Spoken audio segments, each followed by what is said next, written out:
देवैः सदा वन्दिता सा मा पातु सरस्वती भगवती निषेव्यजाड्यायाम्।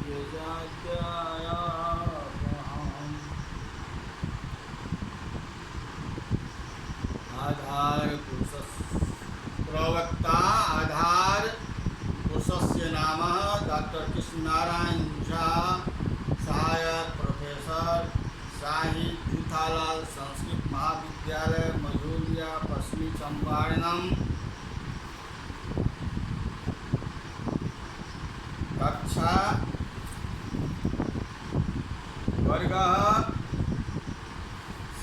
शास्त्री प्रतिष्ठा तृतीय खंड अष्टम पत्र। निर्धारित पुस्तक का नाम महाकवि कालिदास रचित रघुवंश महाकाव्य के 13 सर्ग यानी 13वां सर्ग, जो शास्त्री प्रतिष्ठा तृतीय खंड में 13 यानी 13वां सर्ग एवं 14 सर्ग यानी 14वां सर्ग 60 अंक की निर्धारित की गई है। इस पुस्तक से आलोचनात्मक प्रश्न 30 अंक का 2 प्रश्न पूछे जाते हैं। पद व्याख्या 20 अंक के 2 प्रश्न पूछे जाते हैं। पद का अर्थ एवं अनुवाद 10 अंक के 2 प्रश्न पूछे जाते हैं। इस प्रतिष्ठा अष्टम पत्र में कालिदास रचित मेघदूत उत्तर मेघ 40 अंक के विश्वविद्यालय द्वारा निर्धारित की गई है। इस पुस्तक से आलोचनात्मक प्रश्न 20 अंक का 1 प्रश्न पूछे जाते हैं तथा व्याख्या 10 अंक का 1 प्रश्न पूछे जाते हैं। अर्थ एवं अनुवाद 5 अंक के 2 प्रश्न पूछे जाते हैं। इस प्रकार प्रतिष्ठा अष्टम पद 100 पूर्णांक का है। आज का शीर्षक है रघुवंश महाकाव्य 13 सर्ग एवं अनुवाद व्याख्या। पूर्व पाठ में महाकवि कालिदास रचित रघुवंश महाकाव्य के 13 यानी 13वां सर्ग के कथासार के बारे में जानकारी प्राप्त किए थे। आज महाकवि कालिदास रचित रघुवंश महाकाव्य के 13 सर्ग के पद व्याख्या एवं हिंदी अर्थ अनुवाद के बारे में जानकारी प्राप्त करेंगे। मुख्य पुस्तक पेज 445 रघुवंश महाकाव्य के 13 सर्ग श्लोक संख्या 45 से व्याख्या से 45 से 58 संख्या तक कल मैंने व्याख्या की। आज श्लोक संख्या 59 से व्याख्या हिंदी अनुवाद करेंगे।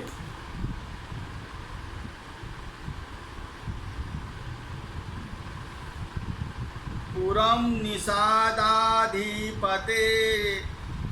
इदं तद्य अस्मिन् मया मौलिकमणि विहाय जटासु बद्धास्वः दमत् सुमन्त्रः एकैकामः फलितास्तवेति। यह आगे निषाद राज गृह का श्रृंगबेरपुर नामक नगर है, जहाँ मैंने अपना मुकुट मणि उतार कर जटा बांधी थी और इसे देखकर सुमंत्र यह कहकर रोने लगे कि हे कैकेयी, तेरी इच्छा फल हो गई।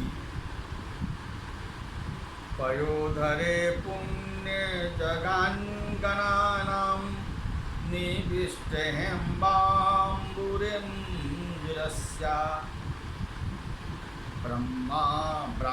ब्राह्मणं सरःकरन्माप्तवाचो बुद्धेरिवाक्यकमुदाहरन्ति।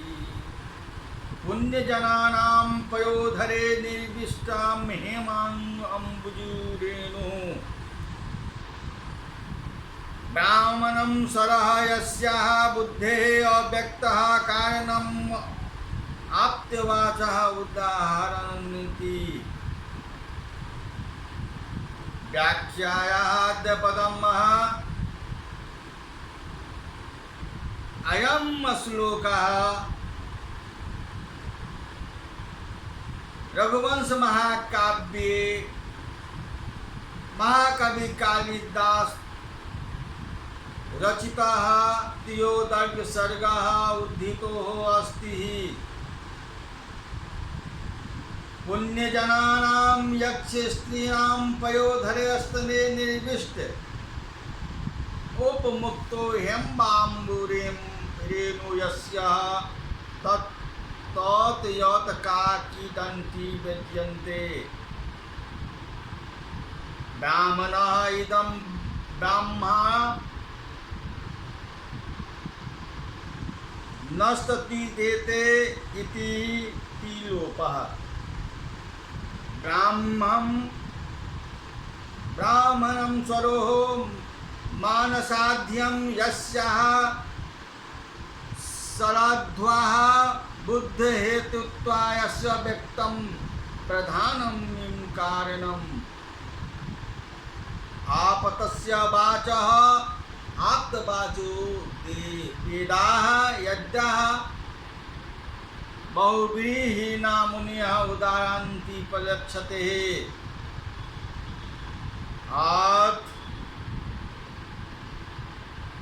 इस श्लोक का अर्थ है, जिस प्रकार ऋषि लोग कहते हैं कि अव्यक्त से बुद्धि उत्पन्न हुई है, जिस प्रकार ऋषि लोग कहते हैं कि अव्यक्त से बुद्धि उत्पन्न हुई है, उसी प्रकार यह सरयू नदी भी उस मानसरोवर से निकली है, जिसके स्वर्ण कमलों का पराग यक्षों की स्त्रियां अपने स्तनों को लगाती है। जलानिया तीर निखातयूपा विहत पयोध्या मनुराज्याधीन तुरंग मेघा विधावतीर्णे इक्ष्वाकु भी पुनतरी चितानी। अर्थात यह नदी इक्ष्वाकु वंशी राजाओं की राजधानी अयोध्या है। इस नदी की इक्ष्वाकु वंशी राजाओं की राजधानी अयोध्या है। यहीं अयोध्या से बहती है, जिसके तट पर जहाँ तहाँ यज्ञों के स्तंभ गड़े हुए हैं। अश्वमेघ यज्ञ के अंत में सूर्यवंशी राजाओं के स्नान करने से इसका जल परम पवित्र हो गया है। जामे मानसां सकेतोत संग सुखोचितानां प्राच्ये पयोभिः परिवर्षणितानां उत्तर कौशलानां सामान्यधात्रीमहि संभावयति। मैं इस नदी का बड़ा आदर करता हूँ। यहाँ श्री रामचंद्र भगवान सीते को कह रहे हैं, मैं इस नदी का बड़ा आदर करता हूँ, क्योंकि यह उत्तर कौशल के राजाओं की गाय के समान है। इसके बालू में खेल खेल कर वे सब पलते हैं और इसी का मीठा जल पीकर पुष्ट होते हैं। शम्यं मदीया जननीन तेन मान्येन राज्ञा सरयूभियुक्ता दूरे वसन्तं शिशिरः निर्मलां तरंगरस्तेन भूतिवा। मदीया जननीं इव मान्ये तेन राजा वियुक्ता साहिबं सर्जुग संतं मां शिरसि नीले तरंगे उपगृहाति अस्मः इव। मदीया जननीं कौसल्यत्येलेव मान्येन पूज्येन तन राज्या दशरथेन वियुक्ता सैन्यं सरयुग दूरे वसन्तं प्रयोगा गच्छन्नित्यर्थः। मां पुत्रभूतं शिशिरनीले तरंगे हस्ते रूपगुहाताम्बरी लिङ्गतीवः। अयं पदस्य भावार्थः मान्ये महाराज दशरथ से बिछड़ी हुई मेरी माता के समान यह सरजू नदी अपने शीतल तरंग रूपी हाथों से दूर से ही मुझे गले लगाना चाहती है। अस्य पदस्य उपमालंकारः अत्र उपमालंकारः किमः सरजू नदी अपने शीतल तरंग रूपी हाथों से। यहाँ उपमालंकार कौन है? सरजू नदी अपने शीतल तरंग रूपी हाथों से दूर से मुझे गले लगाना चाहती है। विरक्त संध्या कपिशं पुरस्तस्ते रजः पार्थिवी मुजीहिते संख्ये हनुमत कथि प्रवृत्ति पद्योद्गतो मां भरतः ससंज्ञम्। विरक्तः संध्या कपिशः पार्थिवराजः पुरतस्तात् यतः उजीहिते हलमत कथित प्रवृत्ति भरतः सैन्यं मां पत्युद्गतः इति संख्ये। देखो हे सीते, देखो लाल संध्या के समान जो धूली पृथ्वी से उड़ रही है, लाल संध्या के समान जो धूली पृथ्वी पर उड़ रही है, उससे जान पड़ता है कि हनुमान जी से मेरे आने का समाचार सुनकर भारत सेना लेकर मेरा स्वागत में आ रहे हैं। देखो लाल संध्या के समान जो धूली पृथ्वी से उड़ रही है, उससे जान पड़ता है कि हनुमान जी से मेरे आने का समाचार सुनकर भरत सेना लेकर मेरा स्वागत करने आ रहे हैं। सदा विभं पालितं संगरागाय पत्यं प्रपत्यस्य त्वं नघां स्वसाधु हत्वा निवृत्ताय मिधि स्वरिदान सनिक्षिता त्वमिव लक्षणों में। खर दूषण आदि राक्षसों को मारकर जब मैं लौटा था उस समय लक्ष्मण ने तुम्हें मेरे हाथ सुरक्षित रूप में सौंप दिया था। मालूम पड़ता है कि उसी प्रकार जब सज्जन भरत वनवास की अवधि पूरी करके लौटे हुए मुझे सुरक्षित राजलक्ष्मी को अवश्य सौंप देंगे। अशोपुरत अस्कृत्य गुरम पदाति पश्चादवस्थापित वाहिनी मृदेरमात्येव सह चीरवासा अमावर्धपाने भरतो अभूपसीत्।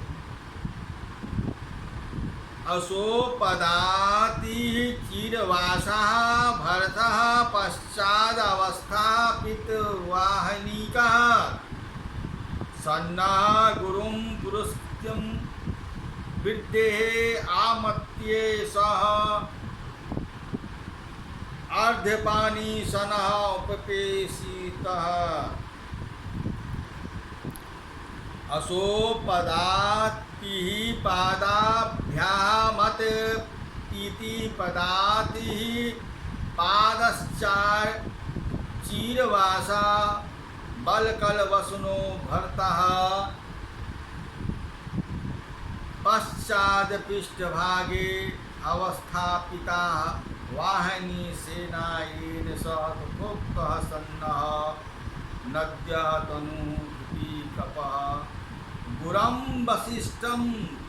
वसिष्ठं पुरस्कृत्य विद्धेर्मात्येः सहाय पानी सम्मान मुक्ति।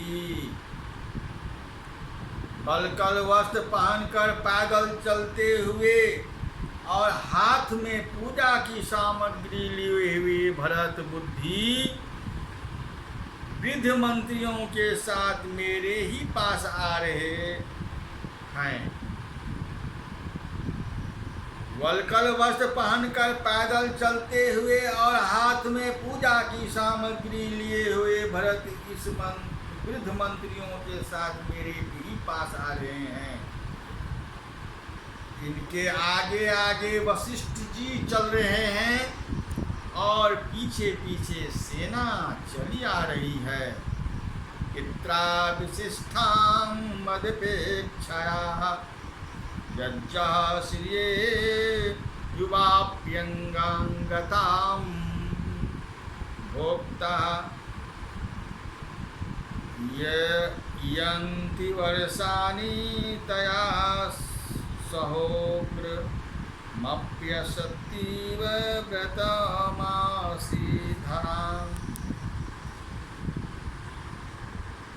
यः पित्रा विशिष्टाम् अंगगतां यास्यं युवाभिः मध्यपेक्षाया अभोक्ता सनः इष्यन्ति वर्षाणि तथा सह उग्रम् आसीधारवत्रम् अभ्यसतीव। अयं श्लोकः अयं पदः रघुवंश महाकाव्ये महाकवि कालिदासः रचितः उद्धृतो अस्ति। अयं पदः अदम श्लोकस्य पदमुपमालङ्कारः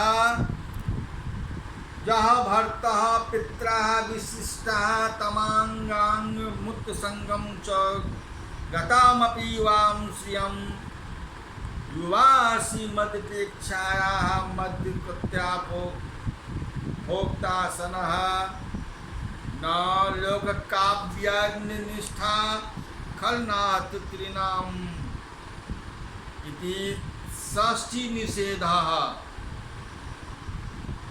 यन्ति वर्षा नेवावाततो वत्सरान् अत्यंत संयोगे द्वितीयाया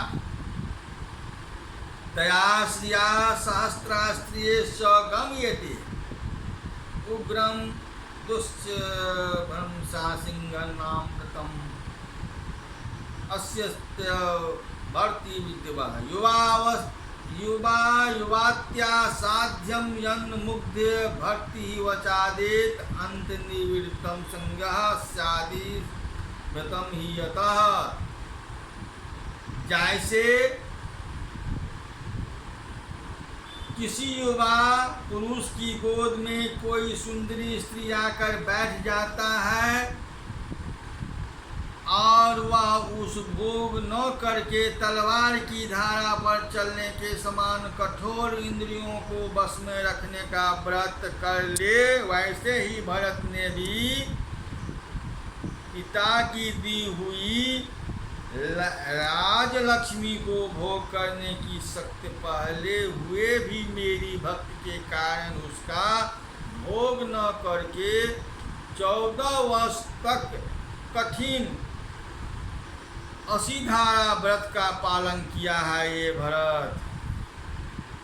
जब राम इस प्रकार कह रहे थे उसी समय राम की इच्छा को ही विमान का चालक मानकर वह विमान आकाश से नीचे उतर आया और भरत जी के पीछे चलने वाली सारी जनता आश्चर्यचकित होकर उन्हें देखने लगी। सेवा में चतुर सुग्रीव के हाथों का आलंबन करके स्फटिक मणियों से जुड़ी हुई सीढ़ी से रामचंद्र जी विमान से उतरे और विमान आगे आगे दिखाई चले। विनीत राम के इक्ष्वाकु वंश के गुरु वशिष्ठ को प्रणाम किया। बाद अर्घ्य ग्रहण करके आंख से आंसू भरकर उन्होंने अपने भरत जी को छाती से लगाया। पुनः उनके उस मस्तक को सूंघा जिसे राम की भक्ति के कारण राज्याभिषेक भी अस्वीकार कर दिया था। फिर राम जी को प्रणाम करते हुए वृद्ध मंत्रियों से मिले। प्रेम भरी आँखों से मधुर भाषा में कृपा पूर्वक उनसे कुशल मंगल पूछा। मूंछ दाढ़ी बढ़ जाने के कारण ये दिखाई दे रहे थे जैसे घने बरोहर वाला वट का वृक्ष हो। भरत जी के सुग्रीव का परिचय देते हुए राम ने कहा, ये बानर और भालुओं का राजा है। ये बड़े दुख के समय मेरे काम में आए हैं। पुनः विभीषण का परिचय देते हुए राम ने कहा कि ये कुलतस्य कुल से उत्पन्न विभीषण हैं। ये रावण के छोटे भाई हैं। ये युद्ध के समय हमसे आगे बढ़कर शत्रुओं का प्रहार करते थे। यह सुनकर भरत जी ने लक्ष्मण को छोड़कर पहले उन्हीं दोनों का प्रणाम किए हैं। उसके बाद भरत जी लक्ष्मण से मिले और प्रणाम करके झुके हुए लक्ष्मण के मस्तक को उठाकर मेघनाद के पहाड़ों से घाव के कारण कर्कश हुई उनकी छाती को अपनी भुजाओं से दबाते हुए उन्हें अपनी छाती से लगा लिया। रामाज्ञा हरिश्चम्बुपतयस्तदानिः हित्वा मनुष्य पूरा पुरुवजन्द्रान् तेषु क्षरतसु बहुधा मदवारिधारा शैलावधिरोहन् सुखान्य उपे गिरे ते तदानीं हरिचम्बुपतयः रामाज्ञाः मनुष्य बपुः कृत्वा गजेन्द्रान् आरूढाः बहुधाः मदवारिधारः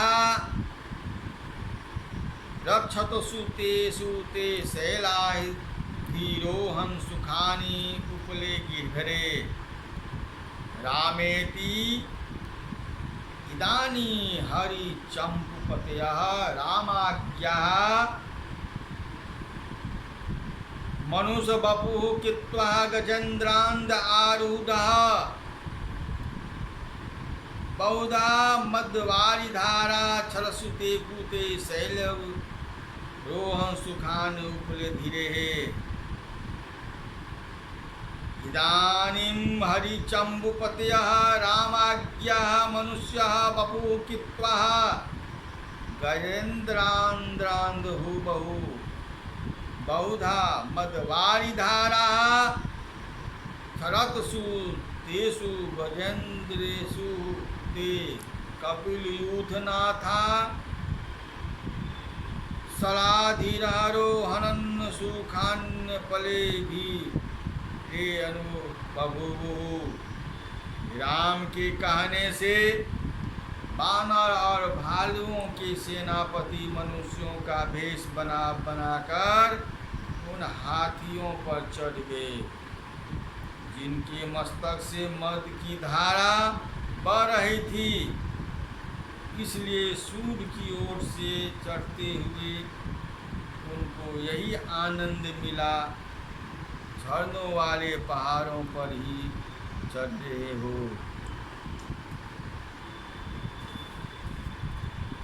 राम की आज्ञा से राक्षस राज विभीषण और उनके साथी भी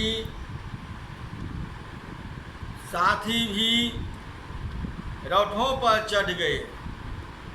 वे रथ यद्यपि मनुष्यों के बनाए थे, फिर भी ये इतने सुंदर थे कि राक्षसों की माया से बनाए हुए रथ भी उनके सामने तुच्छ थे। उसके बाद राम जी भरत और लक्ष्मण के साथ पताकाओं से सजे हुए और इच्छा अनुसार चलने वाले पुष्पक विमान पर इस प्रकार चढ़ गए जिस प्रकार बुध और बृहस्पति के साथ होने से विशेष दर्शनीय चंद्रमा संध्या के समय चंचल बिजली युक्त बादलों पर बैठा है। जिस प्रकार आदि बाराह के प्रलय से पृथ्वी का उद्धार किया था और जिस प्रकार वहाँ वर्षा ऋतु बीत जाने पर शरद ऋतु बादलों के चंद्रमा की चांदनी को बचाता है, उसी प्रकार राम ने रावण रूपी संकट से जिसे उद्धार किया था वह धैर्य धारिणी सीता जी को भरत ने प्रणाम किया। सीता जी के जिन पवित्र चरणों ने रावण की प्रणय प्रार्थना को दीनतापूर्वक ठुकरा दिया था, उस पर जब भरत जी ने बड़े भाई की भक्ति के कारण बढ़ी हुई जटाओं अपना मस्तक रखा, तब इन दोनों ने परस्पर मिलाकर एक दूसरे को पवित्र कर दिया। काल मैं पुनः आगे की श्लोक की पद व्याख्या एवं अनुवाद करेंगे। इति समाप्तम संपूर्णम।